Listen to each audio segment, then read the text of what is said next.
Hello and welcome to Palace Intrigue. I am your host, Mark Francis. The Mirror tells us how Prince Harry stunned fans who were among the first to see his new Netflix docu-series, Heart of Invictus, by making a surprise appearance at the screening.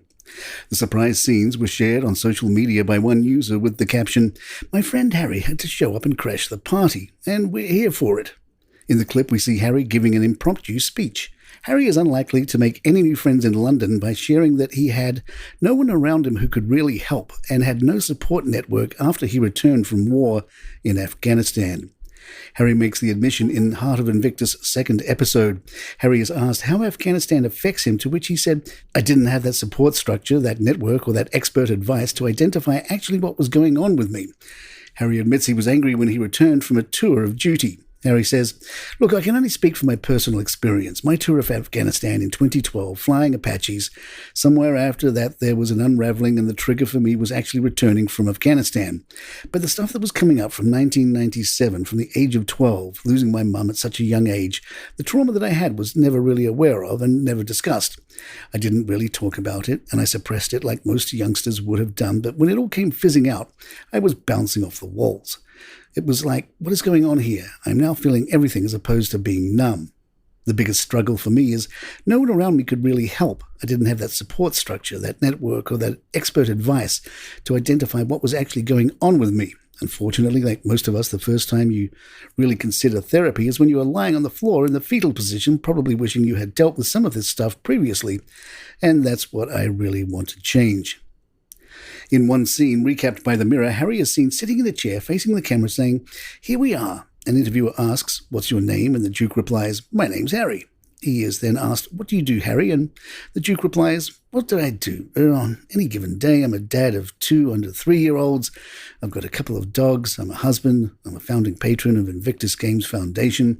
There's lots of hats that one wears, but I believe today is all about Invictus." As for Meghan, she appears in Heart of Invictus in behind-the-scenes footage from November 2021 when the couple attended the Salute to Freedom Gala in New York. Harry says he is nervous about the red carpet. "We haven't done this in a while." Meghan replies, "I know." Harry adds, "My heart, I'm like making a noise, like a rapid heartbeat. I'm nervous." Harry is then seen backstage pacing the room, eating snacks and practicing some deep breathing to slow down his racing heart. Harry apparently was also tense last week when he was spotted working out in Los Angeles wearing a black t-shirt cap with a ball cap.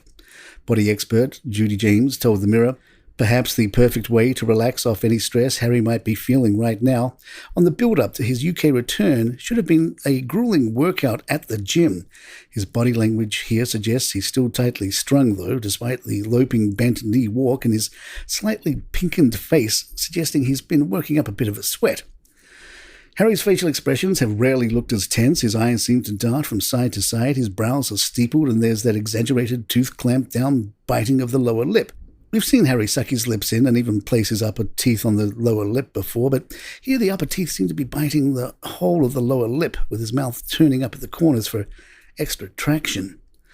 The ball could be for the dog, although it could be a stress toy, but at least there are none of these stress patches his wife was wearing visible here to provide any more concrete clues. Palace Intrigue will be right back.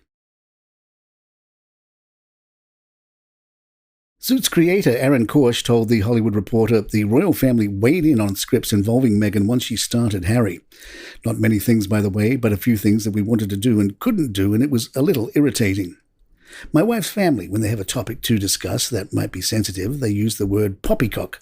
So in the episode, Mike and Rachel were going to have a thing, and as a nod to my in-laws, we were going to have her say, my family would say poppycock, and the royal family did not want her saying the word. They didn't want to put the word poppycock in her mouth, I presume, because they didn't want people cutting things together of her saying cock. So we had to change it to balls instead of poppycock, and I did not like it because I told my in-laws that poppycock was going to be in the show."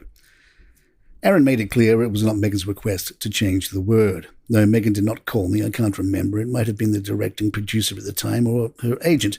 Whoever it was, they didn't like having to tell me any more than I liked having to hear it, he continued. I had some sympathy because I wouldn't want somebody doing that to her either. And the thing is, I don't think anybody really would, but I don't know. People are crazy.